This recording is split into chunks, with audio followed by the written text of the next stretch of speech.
कोशिश करूंगा कि उन सारे कष्ट और सारे सुविधाओं को जो है वो वहाँ मंच पर, वहाँ सदन में मंच पर रखा जा सके। नमस्कार, आप फर्स्ट लुक बिहार देख रहे हैं और मैं वो अभिषेक रंजन। देखिए कि तिरहुत स्नातक क्षेत्र यानी कि तिरहुत स्नातक क्षेत्र में जो है उपचुनाव होने, उपचुनाव किस लिए होने आपको बता दें कि देवेश चंद्र ठाकुर जो सीतामढ़ी से लोकसभा चुनाव जीत गए, जिसके बाद उन्होंने अपने पद से इस्तीफा दे दिया है, विधान पार्षद के पद से इस्तीफा दे दिया है, जिसके बाद से ही जो तिरहुत स्नातक क्षेत्र है यहाँ पे जो चुनाव की सरगर्मी है वो तेज हो गई है। जो दावेदार है वो खुलकर सामने आ रहे हैं। ऐसे में देखिए कि राम कुमार सिंह, उनके पुत्र डॉक्टर विनायक गौतम, जो एक बार फिर से आप कह दें कि जो राम कुमार सिंह है वो पहले भी एमएलसी रह चुके हैं, पूर्व एमएलसी है, और उनके पुत्र जो है वो दावेदारी ठोक रहे हैं, डॉक्टर विनायक गौतम।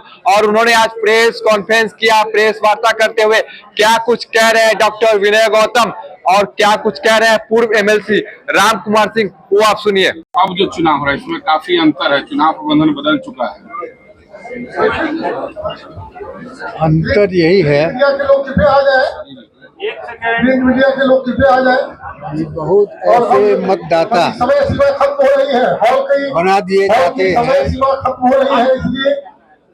बोगस मतदाता कहिए, जो हमारे समय में वो नहीं होता था। आज के समय में वो अभी होता रहा है और मैं उम्मीद करता हूँ कि आगे अब ये इस पर रोक लगेगी, नहीं होगा। अच्छे सही मतदाता आएंगे तो अपने सही नेता का चुनाव करेंगे, सही प्रतिनिधि का चुनाव करेंगे। और जिनको कुछ मालूम ही नहीं है क्या है, कौन कैसा है, तो उनके लिए क्या करें। जब पैसा प्रबंधन वो क्या मानते हैं कि पैसा भी फैक्टर रहता है? हाल के दिनों में देखा जाता है कि पैसा बड़े पैमाने पर, देखिए पैसा तो खर्च होता है आजकल, हर चुनाव में अब पैसा तो खर्च होता है, लेकिन ये नहीं है कि आपके पास उतना पैसा नहीं है जितना कि कोई खर्च करके चुनाव जीत रहा है, उतना पैसा आपके पास नहीं है। ऐसा नहीं है कि आप चुनाव हार जाएं।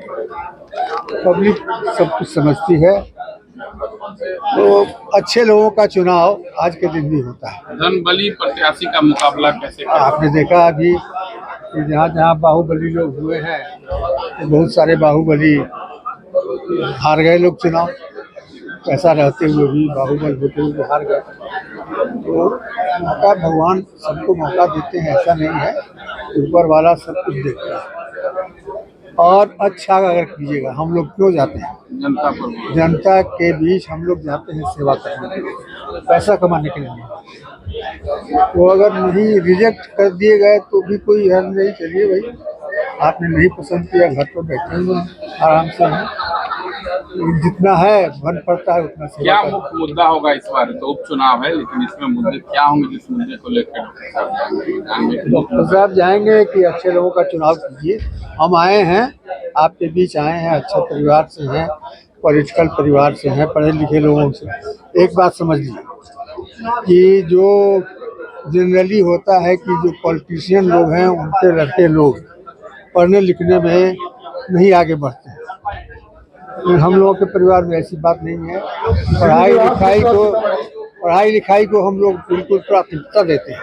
पहले पढ़ो, अच्छा करो, तब जाओ पॉलिटिक्स में। अच्छा आदमी आवेगा अगर पॉलिटिक्स में तो वो अच्छा करेगा। लगभग 2 दशकों तक आपने तिरहुत क्षेत्र का प्रतिनिधित्व किया है। तीन समस्याएं आपको लगी जो आप दूर नहीं कर पाए, अब डॉक्टर विनायक गौतम दूर कर पाएंगे?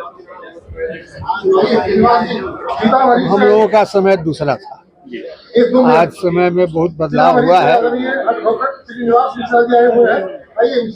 समय में बहुत बदलाव हुआ है और ये लोग आज के हैं, लड़के लोग हैं आज के, सब कुछ देखते सुनते हैं लोग, तो कुछ समय के साथ लोग चलेंगे, करेंगे अच्छा, हम उम्मीद करते हैं।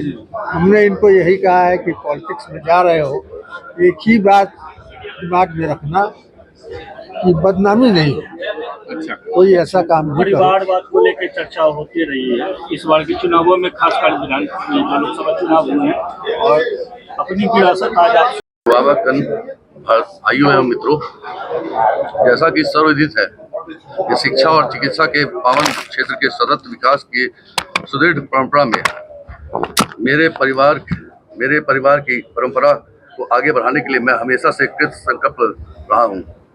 Shri Krishna medical college, Vaishali institute of business management, MDDM college, LS college एवं अन्य कौशल श्रम कॉलेज की नींव से लेकर कार्यान्वयन तक हम लोगों ने निरंतर प्रयास किया है। अपने पूज्य पिताजी के इस पावन संकल्प को, आज पिता दिवस है, उस दिन आगे बढ़ाते हुए आज मैं आप सबके सामने प्रस्तुत हूँ और आप सबों के आशीर्वाद का आकांक्षी हूँ।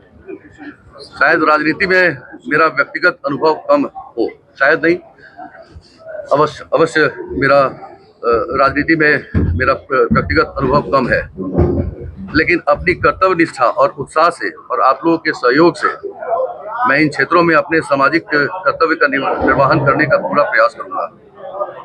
अपनी अर्जी हुई सारी व्यक्तिगत और पारिवारिक प्रतिष्ठा के कलश को हाथ में लेकर महादेव को साक्षी मानकर मैं यह वचन देता हूं कि चिकित्सा, शिक्षा और कौशल श्रम के विषय में आपकी आवाज बनने का पूरा प्रयास करूंगा। जीवन पर्यंत आप सभी मेरे मित्र रहेंगे और आप सबों के सुख दुख में एक भाई की भूमिका में हमेशा रहूंगा। इसके साथ ही मरीजों की सेवा तो अब तक किया था आपने, अब मतदाताओं की सेवा के लिए क्या प्लान है? क्योंकि ये MLC स्नातकों का इलेक्शन होता है और निश्चित रूप से जो स्नातकों का सबसे बड़ा एक बेरोजगारी और अच्छी शिक्षा और साथ में अच्छी चिकित्सा, इन सारे बिंदुओं पर हमारा ध्यान रहेगा कि हम इन पर ही क्वेश्चन उठाएं और ये अच्छी शिक्षा मिले या फिर शिक्षक अच्छे हो, इस पर मेरा कोशिश रहेगा। आप पेशेवर डॉक्टर हैं, इसके बाद राजनीति में आने की मैंने क्यों, क्या सोचा? पिता दिवस है।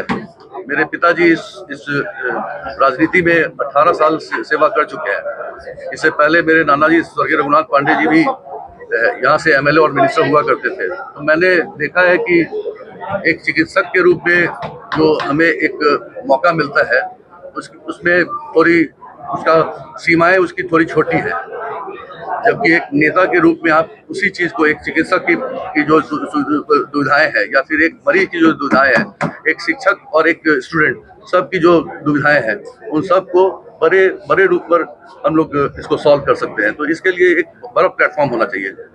आज 20 साल से हम डॉक्टरी कर रहे हैं, 365 दिन में 360 दिन तक काम करते हैं। कोशिश करेंगे कि इसी को आगे बढ़ाएं राजनीति में और 360 दिन तक अब मरीजों के साथ में शिक्षकों और चिकित्सकों का भी और मरीजों का भी सोचा जाए। किस पार्टी का समर्थन रहेगा चुनाव के? अभी इसके लिए हमको लगता है कि ये समय अभी बहुत अर्ली होगा। मुझे लगता है कि पहले वोटरों से एक संपर्क साधा जाए, ये सबसे बड़ी प्राथमिकता होगी। पहले मेरे परिवार से सबसे बड़ा एक रहा है कि हम लोग वोटरों तक पहुंच नहीं पाते हैं, तो मेरी कोशिश रही कि हम ज़्यादा से ज़्यादा वोटरों तक पहुंच सके और उनसे हम समझ सके कि आखिर उन लोग की दिक्कतें क्या है। राज्य के शैक्षणिक विकास के लिए केएमसी का जो पद है वो काफी महत्वपूर्ण। तो आपने सुना क्या कुछ कह रहे थे डॉक्टर विनायक गौतम। उन्होंने साफ तौर पे कहा है कि देखिए कि अभी हम लोग मतदाताओं के पास जाएंगे, उनसे मिलेंगे, उनसे बातचीत करेंगे, उनकी समस्याओं को जानेंगे। हालांकि हमने उनसे सवाल किया था क्या आपको किसी पार्टी का समर्थन भी प्राप्त है, किसी पार्टी के समर्थन से चुनाव लड़ेंगे, तो साफ तौर पर कहना है कि देखिए कि अभी इस पर कुछ भी कहा नहीं जा सकता, हम लोग अभी भी विचार करेंगे। हालांकि उनके पिताजी राम कुमार सिंह जो पहले भी MLC रह चुके हैं तिरहुत स्नातक क्षेत्र से, और उन्होंने साफ तौर पर कहा कि देखिए कि समय के साथ जो चुनाव का परिवेश है वो बदल गया है। आपको बता दें कि तिरहुत स्नातक क्षेत्र में जो है उपचुनाव होने हैं, क्योंकि देवेश चंद्र ठाकुर ने अपने पद से इस्तीफा दे दिया है, क्योंकि वो लोकसभा चुनाव में विजय घोषित हुए। इसके बाद ही उन्होंने अपने पद से इस्तीफा दिया है। बने रहिए फर्स्ट लुक बिहार के साथ आगे भी खबरों के लिए, तब तक के लिए नमस्कार।